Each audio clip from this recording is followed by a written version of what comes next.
about what we experienced. The most exciting part is that we went from 0 to 2 babies being born per year to since 70K, we've had over 30. We've had our savings rate almost triple. We've had people for the first time in our company become first-time homeowners. These are the things that really matter. And just like everybody told me that this was impossible and I couldn't do it, I wanted to lean in and take a risk because I believe that somebody like Andrew Yang, who's putting humanity first, putting workers first, putting people having enough money to pay their basic expenses first, deserves our support and deserves a chance just like I had one.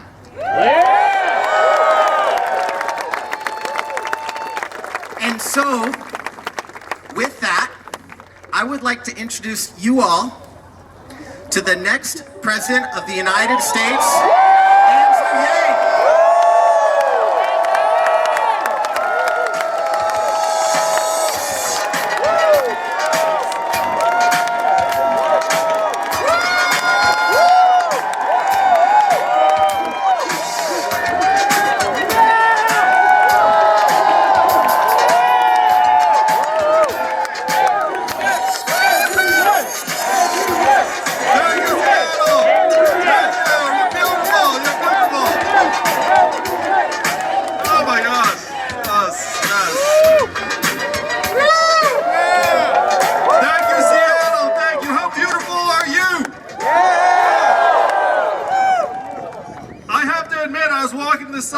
And I did not realize how big this crowd was until just now.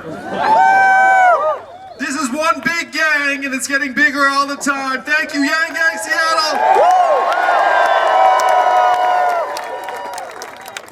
Well, when you come to a group like this, I have to say, it's almost fun for my campaign team and I, because people are talking about these other candidates and we're drawing bigger crowds, getting bigger numbers, we're pulling at higher levels.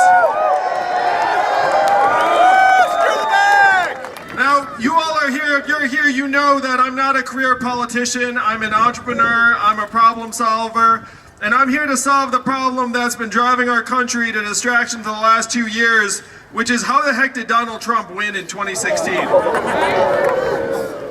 And if you were just to come from another planet and turn on CNN, what would you think were the reasons why Donald Trump won?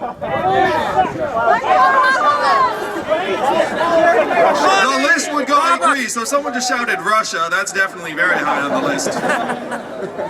Maybe Facebook, maybe FBI, maybe Hillary Clinton. But I looked at the numbers, I did some math.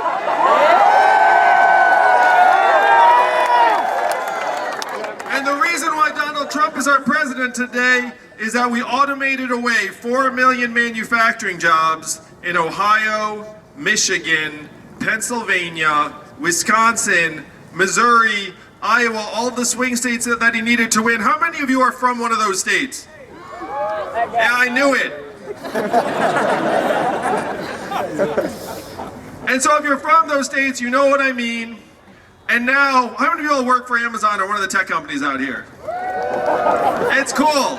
Techies are a big part of the Yang Gang. And if you work in technology, you know that what we did to the manufacturing jobs, we will now do to the retail jobs, the call center jobs, the fast food jobs, the truck driving jobs, and also jobs like bookkeeping, accounting. I was an unhappy corporate attorney for 5 whole months, and I guarantee you can automate that job. We are in the 3rd inning of the greatest economic and technological transformation in the history of our country. It's called the 4th Industrial Revolution. It is already tearing us apart. Donald Trump is a symptom. He's not the disease.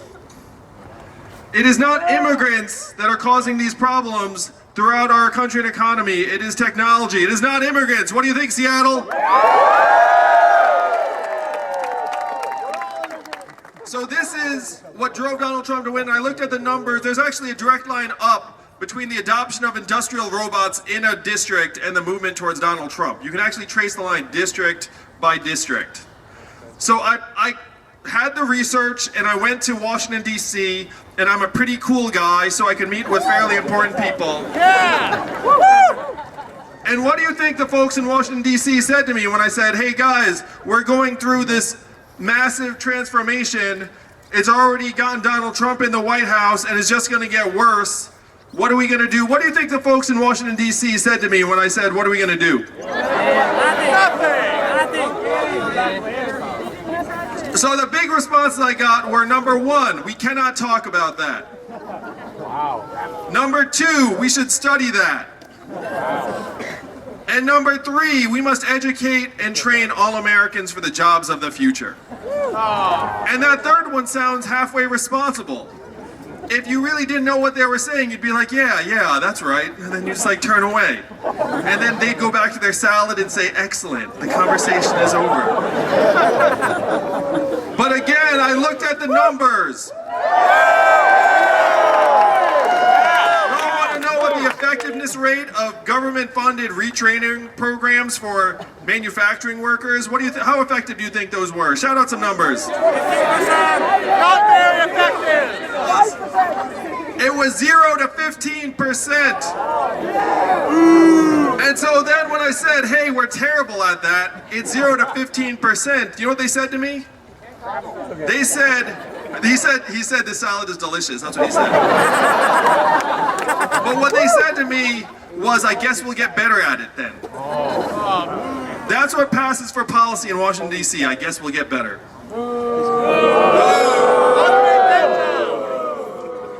So I came back from Washington, D.C. There was one guy there who actually did me this immense favor, and he said something I'm going to share with you all today. He said, Andrew, you're in the wrong town. No one here is going to do anything about these problems because this is not a town of leaders. Washington, D.C. is a town of followers. And this guy actually said to me in a meeting in D.C., he said, the only way that we will try and solve these problems is if you were to create a wave in other parts of the country and bring that wave crashing down on our heads.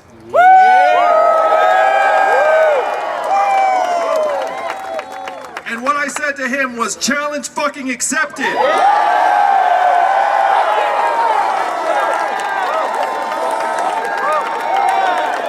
And that's why I'm here with you all tonight, Seattle, to create that wave, bring it crashing down on their heads, wake them up, and say that we can do better than this. We can solve the problems that are tearing our society apart. So how do we do that? If you're here with us tonight, you've heard this sentence at some point. There's an Asian man running for president who wants to give everyone $1,000 a month. Am I right? And all those three things are true. Now, the first time you heard that, you were like, that sounds like a gimmick. But then when you dig in, you realize that this idea has been with us since the founding of our country. Thomas Paine was for it. At the beginning, he called it the citizen's dividend. Martin Luther King championed it in 1967. He called it a guaranteed minimum income, and it is what he was fighting for until he was assassinated the following year in 1968. Milton Friedman and 1,000 economists signed a study saying this would be tremendous for America. So much so, it was so mainstream that it passed the U.S. House of Representatives in 1971 twice. It almost became law, it came this close.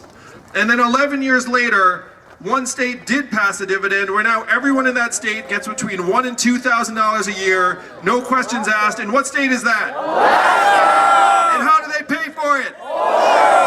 And what is the oil of the 21st century? Marijuana, that's right, Seattle. No, you are right, it's technology. It's marijuana-related technology. Technology is the oil of the 21st century. What they're paying for in Alaska with oil money, we can pay for with technology throughout the country.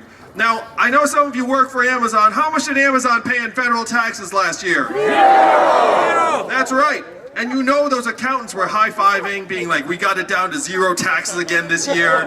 Jeff's gonna be so happy with us. He's gonna give us another Buick full of cash. And then we're gonna take that cash home to our mansions, throw it in the vault, and take a bath in it like Scrooge McDuck, like we do in all the good years.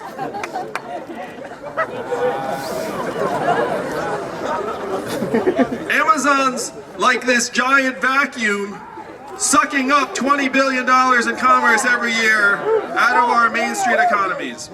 Now, it is not Amazon's fault. Amazon's just really good at what it does. And it's not even Amazon's fault that they're paying 0 in taxes. That's also their job. But it's our fault if they're paying 0 in taxes. People look around, it's like, we must have messed up if we've designed a system where $1 trillion tech company can pay less in federal taxes than everyone here in this park tonight. So the Amazon employees are like, oh shit, is Jeff watching me right now? Should I cheer for this? It's cool, it's cool. Jeff's looking at some rocket to Mars right now. He's not paying attention to this part. He'll pay attention to it later when I'm in the White House.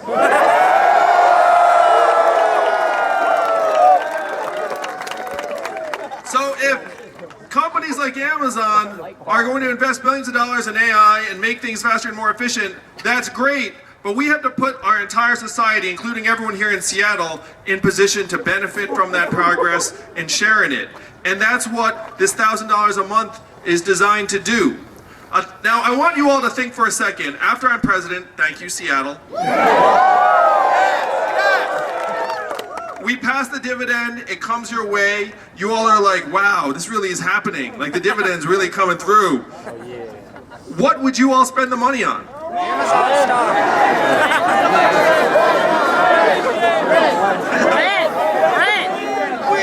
So the point is that you would spend the money on things that you want, and a lot of that money would stay right here in the economy and circulate over and over again. It would make you all stronger, healthier, mentally healthier, would improve your relationships, would help create a path for you to do more of the work that you want to do.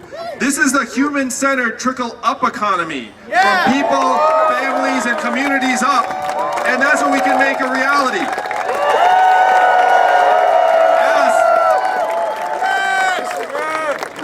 Yes, this $1,000 a month, again, as soon as you dig into it, you realize, wait a minute. Like, this would be tremendous for our society. It is one of the only meaningful things we can do in the face of the 4th Industrial Revolution, and there's nothing stopping a majority of citizens in a democracy from voting ourselves a dividend. Nothing at all. If 51% of us get together and say, hey, that makes a lot of sense, let's vote ourselves a dividend, then we will make it happen. And that is why we are building this movement tonight. So the first big move is the freedom dividend. The second big move is to get healthcare off the backs of American families and businesses. It is totally messed up in the richest and most advanced country in the history of the world. When we get sick or injured, we are more stressed out about navigating our healthcare system and our bureaucracy and paying for treatment than we are getting well. And it does not need to be that way. And one thing that infuriates me is when people are like, how are you going to pay for that? Are you kidding me? We already spend twice as much in our healthcare as other countries to worse effects. We're spending 18% of GDP. Again, I did the math.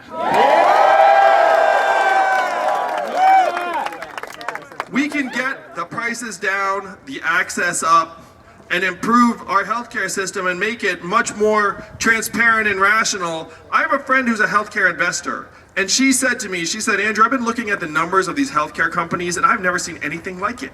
I have never seen profiteering at this level. It is like, she said, like it actually struck her as completely corrupt. And she went so far as to say she's going to short the stocks or bet against the stocks of those companies. And then she gave me a donation and she said, go clean that shit up.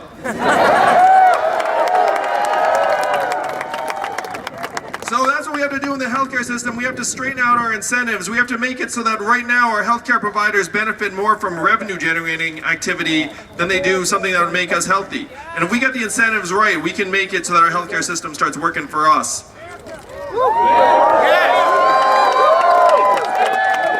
So the thing is, how many of you all woke up this morning? Oh, what do we got? Eagles. Eagles, it's a sign. It's an American eagle.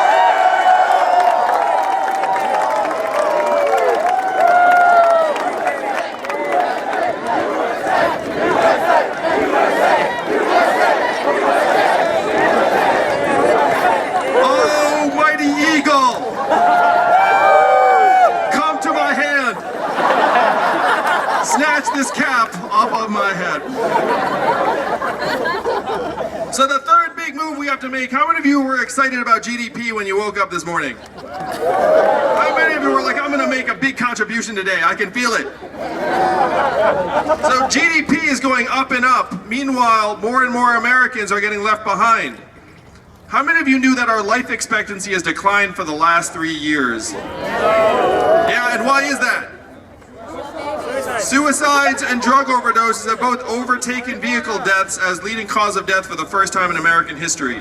Do you all want to know the last time our life expectancy declined for 3 years in a row? The Spanish flu of 1918. That man's definitely a Yang gangster. Yeah, it's the Spanish flu. So what good is celebrating record high GDP when our people are dying younger? And right now, my wife is at home with our 2 boys, one of whom is autistic. What does her work get calculated at in GDP? Zero! What does the market value her work at? Zero! And we all know that's nonsense. We know that the work she's doing is more challenging and important and vital for our future than a lot of the other work that's going on. And this is one thing that the freedom dividend will do, and it does not balance the scales. But right now, there are millions of American women who are in exploitative or abusive jobs or relationships because they lack the economic means to improve their situations, and $1,000 a month would make a tremendous difference. Now, the Democratic Party talks all the time about empowering women. And I'm going to suggest that nothing would empower women more directly and effectively than putting $1,000 a month into their hands. We can either talk about empowering women or we can do something about it. And I say we do something about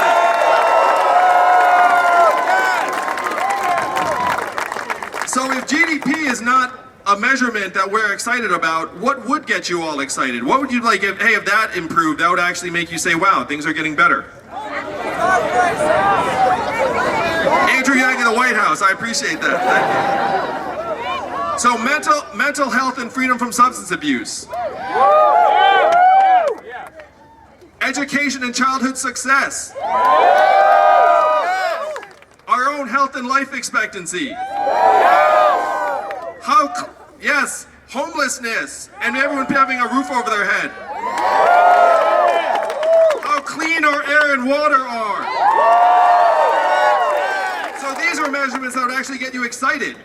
And this is what we can use to measure our progress moving forward. We made up GDP almost 100 years ago.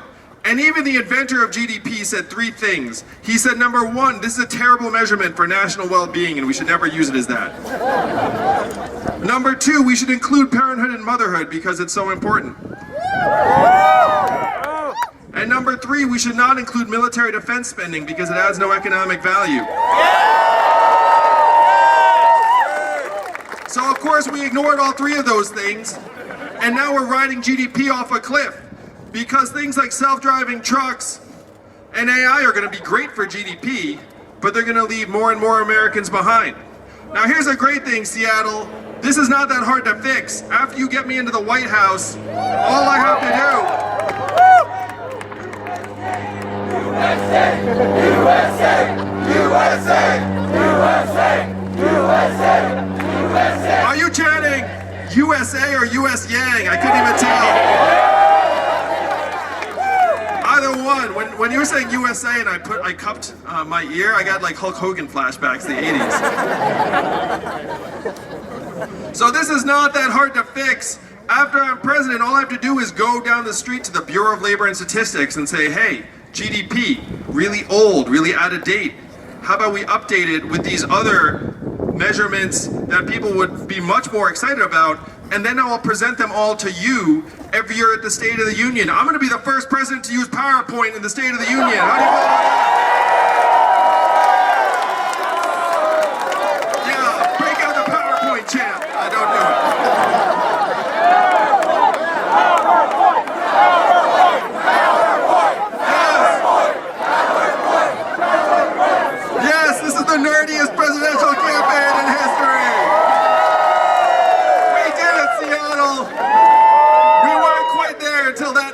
it, but then you just did it. But seriously, like the State of the Union addresses are becoming these bizarre theater performances that are like borderline unwatchable. Am I right? Yes. So then you turn it on, you'd be like, oh, I wonder how we're doing. And then I'd be like, hey guys, like here's our life expectancy declining. That's terrible. Like let's try and do something about that. You know, like we'd actually see, and then you'd be like, oh, I wonder how we're doing this year. And then I'll have the measurements up, and then it'll get us galvanized and hopefully even start rewarding the individuals and organizations that help make our society stronger. So if a company or organization got someone off of drugs or helped someone reintegrate into society after they came out of prison, then we'd be celebrating that instead of this GDP number that's increasingly unrelated to how we're doing. So these are the three big changes. As you all know, I've got about 103 other changes on the website on yang2020.com because I'm very, very detail oriented. But the three big changes, the freedom dividend, public option for healthcare, and a human-centered economy that revolves around things that work for us are the three biggest changes I will make as president.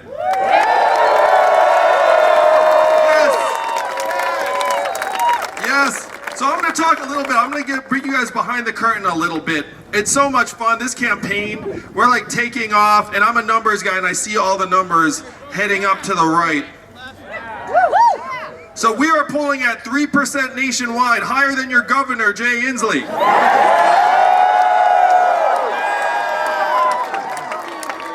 I don't want to bag on Jay, he's a nice guy. All right, apparently they don't think Jay's a nice guy. That's fine. Yeah. So we're polling at 3%. We have raised over $3 million in average donations of only $19. So I joke all the time that my fans are even cheaper than Birdie's. How many of you all have donated to this campaign? Raise your hand. Yeah, that's what I'm talking about. So if you have not donated and you donate $20, you will immediately be an above average member of the gang. This is a very cheap gang to join. So a guy named Nate Silver, who loves digging into facts and figures, he looked at three things. He said, wait a minute, Andrew Yang is polling at 3%. He's raised over $3 million in a grassroots campaign, and no one's ever heard of him. And he said, looking at those three variables, we cannot rule out the possibility that Andrew Yang will grow and grow and grow and win the whole thing.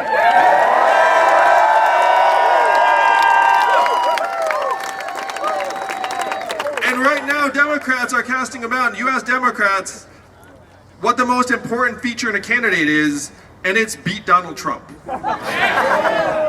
And I'm going to suggest to you all tonight, Seattle, that the candidate that's best positioned to beat Donald Trump is a candidate who's already getting support from independents, libertarians, Trump voters. I see, I love that. Democrats and progressives. This campaign is bringing all Americans together. It's one reason why, as we go down this campaign, Democrats are going to wake up and say, wait a minute, he's the guy who's going to beat Donald Trump for us. And I am already one of only 8 candidates to qualify for the Democratic primary debates in June and July.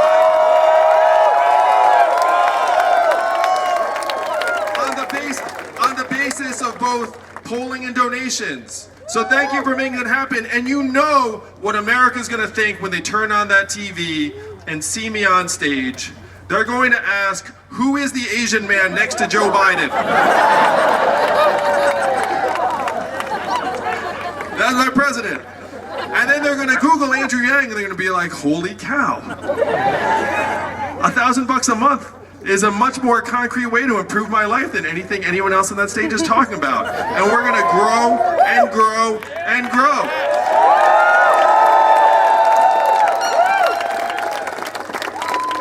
So you all are among the early adopters of this wave that's just going to keep on growing, and it's going to crest right at the right time when the voting starts in early 2020. Oh, Donald Trump is our president today. Unfortunately, if you remember in 2016, he went around saying, hey, there are massive problems, people are suffering. And he was right. And what was the Democratic response at that time? They were like things are actually pretty great. That was the Democratic response. And that was not the right response. Donald Trump's our president today because he got the problems essentially correct, but his solutions are the opposite of what we need as a country. What are his solutions? His solutions are to build a wall, to turn back the clock, to bring the jobs back, and we need to do the opposite of those things. We need to turn the clock forward. We need to accelerate our society and our economy, and I'm the man for that job because the opposite of Donald Trump is an Asian man who likes math.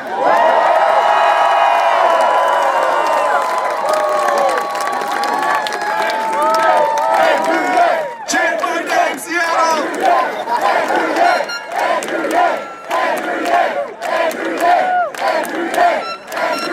Can you dig it?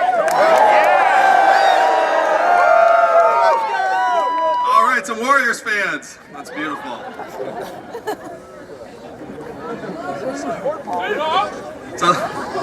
So we have been growing this campaign, and this math hat that some of you have on has become this icon in its own right. I have to say how much fun it is when I wear this math hat around. Actually, at this point now, I get recognized on the street no matter what I'm wearing. But I want you to try this. For those of you who have a math hat, just start wearing it around and then see what happens. Because every once in a while, someone will look at you and go, yang yang. It is so much fun. And then you share like this inside, like, yeah. So if you don't have a math hat yet, you should definitely get one and try this out. And you'll be part of this wave that's going to sweep the country. Because what does math stand for? Make America think harder. That's right, Seattle. Thank you, Seattle. Let's take this movement all the way to the White House in 2020 and show the country that we can make things the way that we know they can be. Thank you all so much.